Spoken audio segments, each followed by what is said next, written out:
Welcome along to Brands Hatch, everybody, for our first race of 3 that we'll see over the course of this weekend for the Hagerty.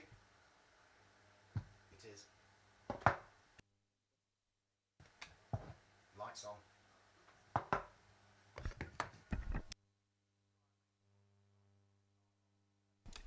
Welcome along to Brands Hatch, everybody, for the first of 3 races this weekend for the Hagerty Radical Cup UK. We saw a great qualifying session from them earlier on. Pole position was decided by 0.4 of a second. The top 5 cars were separated there or thereabouts by less than a second. And we'll see the cars heading out onto the formation lap very, very soon indeed. We already had 3 races at Brands Hatch, and the races at Brands Hatch were interesting affairs, really, heading into this weekend.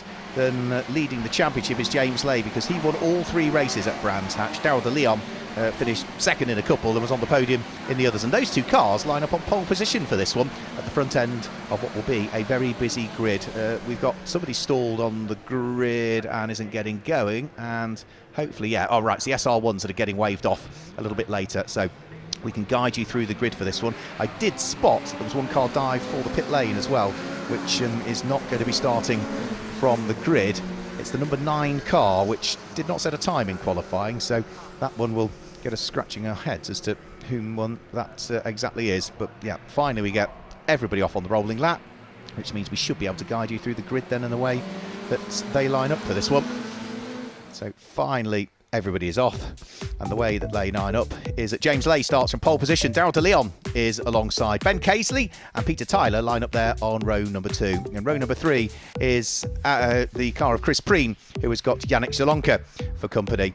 The next row of the grid sees Hayden Chance lined up alongside Mark Williams. That's row number 4. And row number 5 is where we see the car of Jack Tomerlin and Jason Rishover.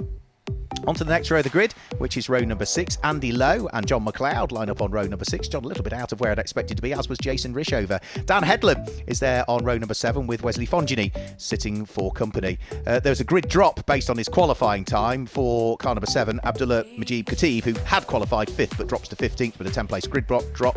And alongside him is going to be the next of the cars, which is the number 17 car in the hands of Gavin McAlpine. Then we move on to the 9th row of the grid. It's number 94, which is Katrin Christensen, and for company she has got the car of Nigel Glover, number 49. Then we move on to the Radical SR1s in reality, and pole position for them, 19th position overall. They will go off with a delay after the rest of the cars. It is Theo Mercuris that lines up there in 19th place, but is the fastest of the SR1s for the smaller engine capacity cars. Alongside him is the car of Tom Wood. And then as we head on to row number 11, that's where we see the number 95 car of Oscar Joyce and the first of the Nutton family, which is George Nutton. James Ockenden lines up on the inside of row number 12, and he's got Alex Spooner sitting alongside him. And as we move on to row number 13, it's the number 82 car of Christian Brooks and the second member of the Nutton family, which is Darren Nutton, who lines up there on row 13. The first member of the Gaunt family, which is Ashley Gaunt, is there on the inside of row number 14. He's got Rob Greenwood for company, and then off the tail end of the field is the second member of the Gaunt family, which is Bradley Gaunt, who lines up at the back of the grid in 29th position.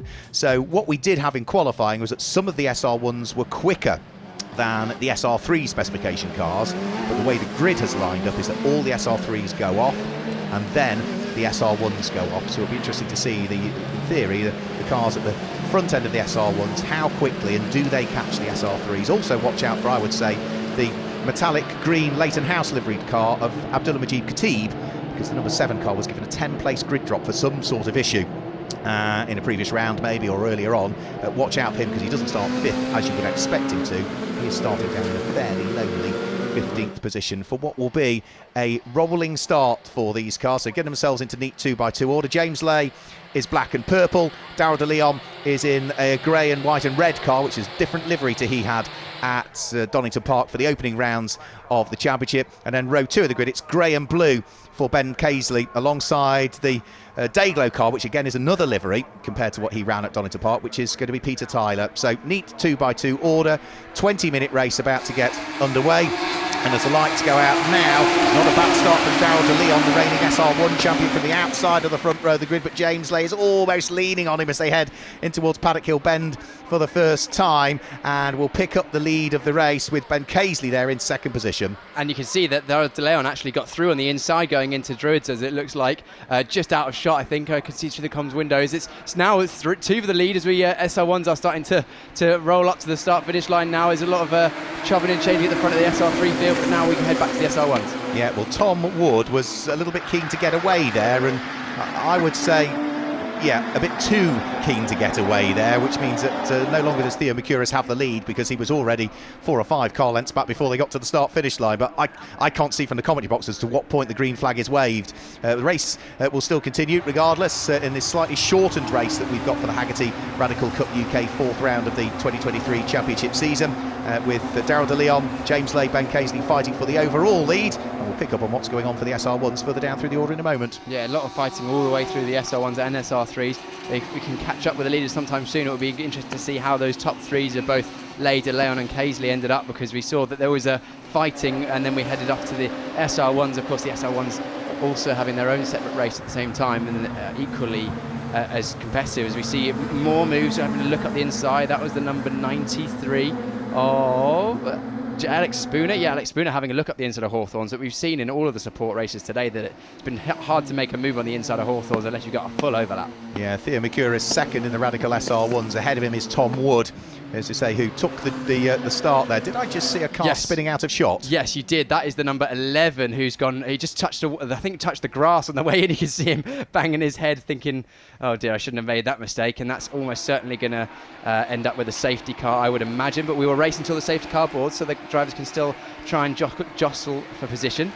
Yeah, it was Darren Nutton that had the off. He's in the gravel trap. Daryl de Leon is the overall race leader from James Lay in second position, so it's the reigning Radical SR1 champion that leads the way.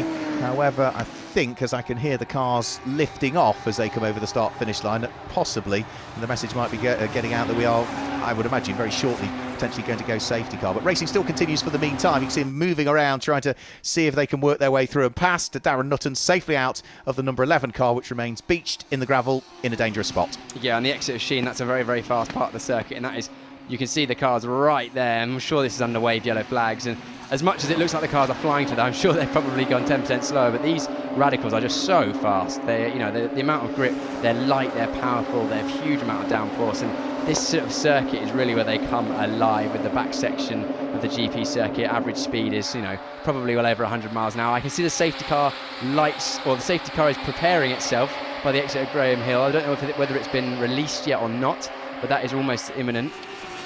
Yeah, almost imminent. I saw what I thought was a car going off into the gravel there, but it wasn't. It was just running over some of the dust that had been put down following a previous race where we'd had engine issues with the car. So safety car is indeed now scrambled. So out comes our electric BMW safety car. And I know that Radical already beginning to introduce electric technology into their range as well. Well, even our safety cars now here at Brands Hatch are electric.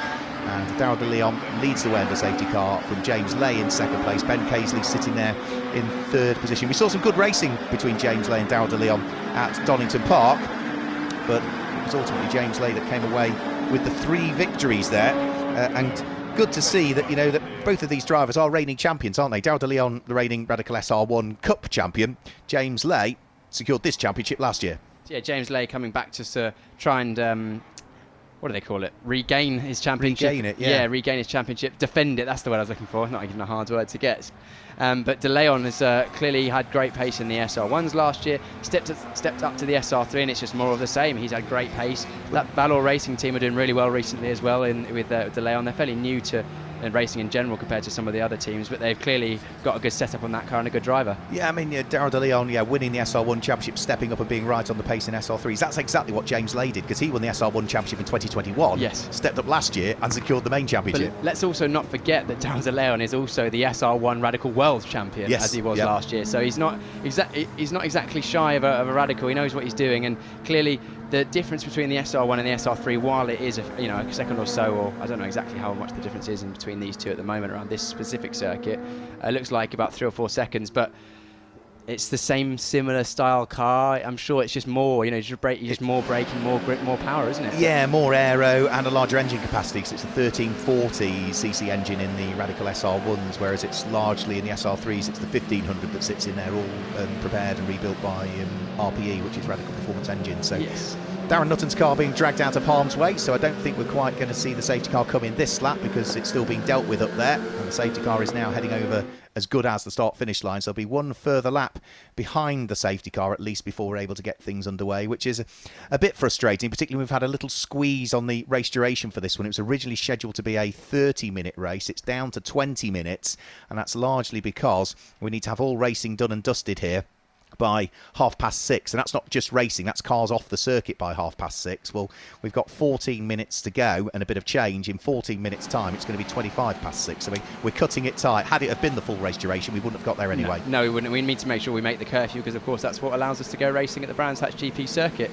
If we keep making those curfews, because it's put in place for the council to make sure that we are adhering to all the agreements that are in the local area. But if for those of you who are looking at all these cars going, hang on, they look all the same, it's supposed to, you're saying that there's two classes, that there is a slight difference, and helpfully for us and commentators and also for you at home, the difference in the SR3 and the SR1. Firstly, the SR1s are ever so slightly narrower, ever so slightly smaller, but also if you're looking at the car's front on, the ends of the rear wings are the things to look for. The orangey, sort of the reddy orange ends of the rear wings is for the Radical SR3s, the slightly faster cars, and then I believe it's green flashes at the ends of the wings. Yeah, it's sort of luminous, sort of yellowy green. Yeah, flashes. You'll see in a moment. So you can see all of these cars have red wing tips on the rear wings, and then just in the back of shot, we're starting to get some luminous green ones, and those are the SR1s.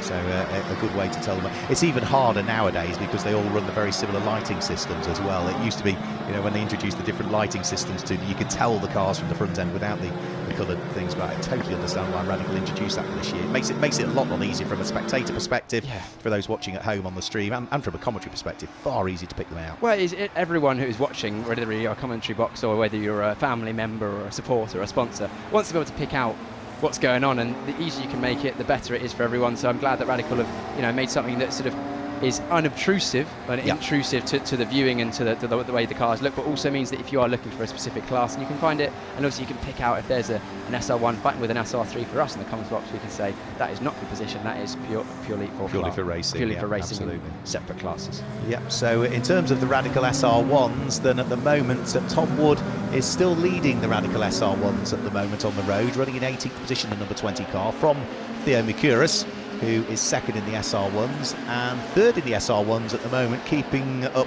family honours, is the number 45 car, which is the sole remaining member of the Nutton family we've got, which is George Nutton, because it's the other side of the family, Darren, that's brought about this safety car period in the first place. So safety car peels its way back into the pit lane. Daryl de Leon gets going and looks to try and steal the march on James Lay, but James Lay was wise to that and is sticking with him.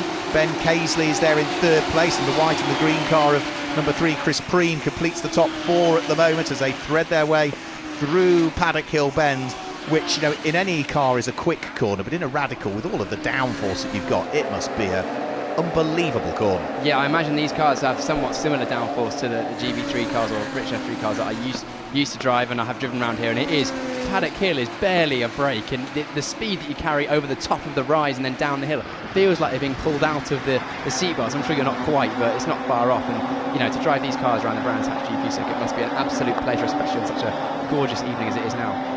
Yeah, so race continues. We should have coming towards us now. There is Tom Wood. We just saw the green flashes on his end plates of his wings, just to indicate that he is a Radical SR1, and that was the Radical SR1 class leader at this stage. We have various classes for rookies as well. There's a separate class for rookies. They're in the main class as well, but we have the SR3 class. A subcategory of that is for rookies. Another subcategory of that is the Fangio Trophy for the older drivers in the field, and it's repeated also for the SR1 category. Peter Tyler pushing hard there. He sits there in 5th position. He's been racing Radicals for a good number of years now, having come out of the SR1 class as well. And there, diving up the inside, is Abdilhamid Khatib, straight up the inside of long-time Radical racer John McLeod, and that looked easy. Wow, that was a decisive manoeuvre. I love that as assertive, throwing it up the inside. And as we see, a car off number 78 on that's Hawthorns, the exit Hawthorns. That's a very fast place to go off. It is a very fast place to go off. They will have been very, very happy to see the gravel there rather than grass, because otherwise that would have been a very large incident. That's Ashley Gord, Gaunt, and of course that's another car. We have another family member, Bradley Gaunt, in the field as well. So, yeah, is that going to be another safety car with 10 minutes to go? I fear it may be, but we'll see. Hopefully we can get some more racing underway at least until the safety car awards are, or if not, then that section, depending how well the circuits are, and that's depending on how well the drivers are respecting the yellow flags, and also the perceived danger, of course. As it looks like actually the safety car has been pulled, which is ultimately the right decision. Safety is the most important thing. We'd love to go racing for the rest of the circuit, but we can't put anyone in danger, either anyone on the circuit potentially hitting that car, the driver in the car, or the marshals retrieving it. No, and it is a very, very fast corner there as well, Hawthorne. So again, safety car will bunch everybody up. There's no damage to the car, so it shouldn't take long to get the car out of harm's way. I'm not quite sure where the nearest telehandler is to grab that car. Is it behind the barriers there? I can't quite recall where the snatch gap would be for that one. Potentially might even be all the way around at Sheen. No, I'd have thought that. No, there is one at Hawthorne's. There is. I don't know where it comes out, but I remember there's almost always one there. So there's one at Westfield that can come up to it, or I think there might be one underneath the vehicle bridge at sort of Pilgrim's Drop, Hawthorne Hill area that might be able to head down there, but we'll wait and see. Safety car's back out once more, so the BMW safety car is charged and ready to go. Darryl De Leon getting very acquainted with the back of that safety car in this race, but he did a good restart. I mean, James Lay was close, but it could definitely have been basically, you judge a good race restart by whether you're under pressure at the start of the race, and he wasn't, so I'm pretty sure he'll be happy with that. But he'll have to go in a different place, I imagine, this time, because James Lay and Darryl De Leon are going to be going hammer and tongue for the rest of the season, I imagine, and it's already a fierce rivalry. We saw at the start of the race James Lay giving Darryl De Leon a big squeeze on the outside of turn one, and only just left enough space, but it's hard but fair racing so far. It is, yeah, absolutely. I say you pull any trick in the book. You pull any trick in the book that's fair, absolutely. And squeezing a drive, you're not moving over on them because that's something different, but squeezing them and giving them a decision to make. Are you going to stay down, brave it out, or are you going to back off because it's starting to get narrow? That's fair, isn't it? Yeah, leaving a car width just a little bit, exactly what James Lay did. Ultimately, Darryl De Leon got a good exit. He backed out, prioritised the exit. I think it was actually a mistake, because I saw out of the comms box window rather than on the stream that it looked like Lay actually went a little bit wide and bottomed out on the bottom of Paddock Hill where it compresses, which would have just given him enough of a sort of a slow down or a bit of extra friction that allowed just to get up the inside and take the lead into Druids. So this is just the first of 3 races this weekend for the Hagerty Radical Cup UK, which for this season now incorporates, of course, the Radical SR1 Cup.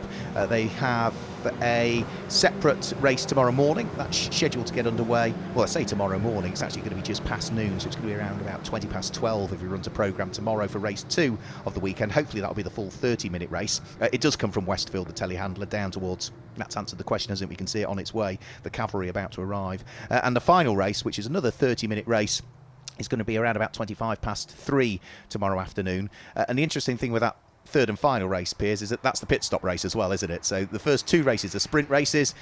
The third race, it might be the same duration, but there's a mandatory pit stop in it. Yeah, we saw that last time out, didn't we? That it actually sort of changed the order up a little bit, because I can't remember if it was De Leon or Lay lost or gained in the pit stops. I think De Leon gained, didn't he? Well, yeah. I think he gained in the pit stop. The other thing we'll have for this one, which we didn't have at Donington, is that you have success seconds in the pits as well. So depending on how you got on in the pit stop race at Donington, that gives you extra time in the pit stop for the next race. So if you finish in the top 5, you end up with extra time to spend in the pits for this one. It evens things out, but we'll worry about all of that tomorrow. What we do need to worry about at the moment is hauling the Ashley Gaunt car. It was Ashley Gaunt, wasn't it? Out of harm's way, the number 78 car, which is going to take a while to do.